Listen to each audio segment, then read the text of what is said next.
Future Hall of Famer Manny Pacquiao has spoken to WBN in the wake of Vasyl Lomachenko's superb victory over Jorge Linares on Saturday night.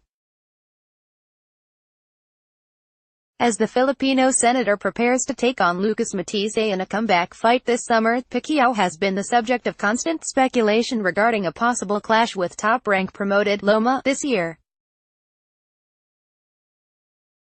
Asked whether he'd be willing to accept the fight, potentially on American soil, and whether he could attempt to boil down to the 135-pound limit for the first time in a decade, Pacquiao was optimistic the contest could happen. "Yes, of course, we are interested in that fight," Pacquiao exclusively told World Boxing News.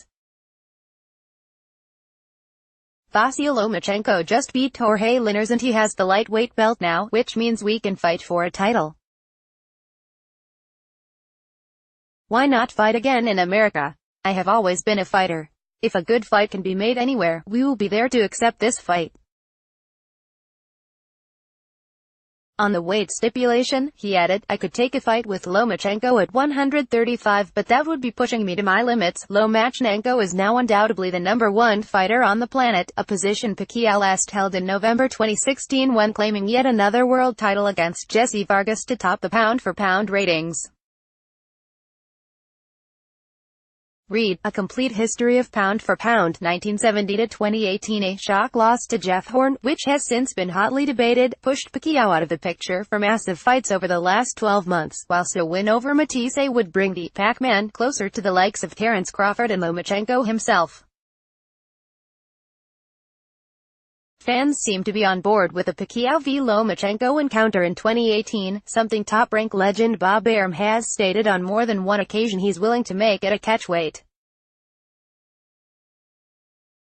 Facing each other at 140 pounds would effectively leave any title belts off the table, although Lomachenko could challenge for the WBA regular welterweight title under the current state of play. If Pacquiao can dethrone Matisse, there's nothing in the WBA rules to suggest the 8-weight ruler couldn't agree to meet Lomachenko to defend his title at any weight under the 147-pound limit. More will be revealed once Pacquiao completes his clash with Matisse and Lomachenko makes his own return to action in August, potentially against stablemate and fellow champion Ray Beltran. Phil J is editor of World Boxing News. Follow on Twitter at Phil J.